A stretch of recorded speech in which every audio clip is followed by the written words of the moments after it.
So, Wrigley, how was your day? This is the daily Landsblog for the 24th of October, 2019. I'm going to tape 3 here because tomorrow, which will be today, but when you watch the next one, it'll be yesterday, and that makes total sense. I'll be flying to Winnipeg, then going to Brandon, Manitoba, and then to a place called Morden, Manitoba. I'd never heard of Morden, Manitoba before. Obviously, I'm going to these places to give speeches, and what a blessing it is for me.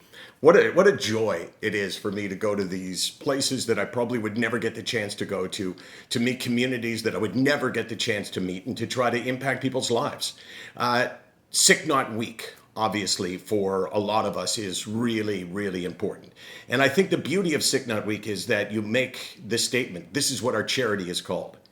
And immediately people will go, oh, okay, they understand it, they get it. And that is the statement that mental illness is a sickness, not a weakness, which everybody, I think, believes. I shouldn't say everyone, that's my point, but most people believe that that's what's behind the stigma. But every once in a while, I see on Twitter people who respond to SickNotWeak. And this is a guy who said, hey, I'm struggling with anxiety and depression and PTSD, and I want a community to be able to share this with. And someone went on and said, you should share with the SickNotWeak community.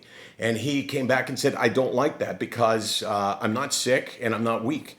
And I didn't challenge him on that. He's entitled to his opinion. It's not like I'm offended by it, but he said, I have had and still do struggle with depression and anxiety, getting PTSD after my ex's actions, then depressed after my father's death last year. All real bad stuff. He said, I don't say I'm sick because for me, a sickness is saying I am at that moment weak. I am neither. I'm fighting a fight to be better. And like I said, I respect people's opinions. And what comes from him is he's totally entitled to. But think about that. Sickness and weakness.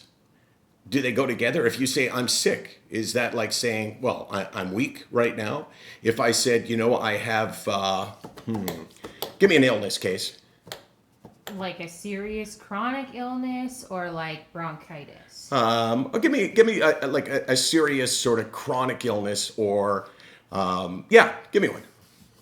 Lupus. If I said I have lupus, would you take that to mean I'm weak? I don't think anyone would think that, would they? I mean, sometimes a symptom of illness is a physical weakness, but that's not what we're talking about here. We're talking about kind of a weakness of character, which is the biggest thing, right? The perception of mental illness is that it is a weakness in character, a weakness in intestinal fortitude, a weakness when it comes to battling. And I can't imagine how someone would believe that saying you're sick can be equated to saying you're weak. Let me know your thoughts. Is there another side to this? And again, I'm not criticizing this guy for saying that because I respect the fact that it is whatever you perceive it to be. SickNotWeak.com, which is not like saying sick and weak, which is not like saying weak and weak, which is not like saying sick and sick. SickNotWeak.com, 24 hours a day, 364 days a year. We're here to debate stuff exactly like this, and I'll be in exactly this spot tomorrow.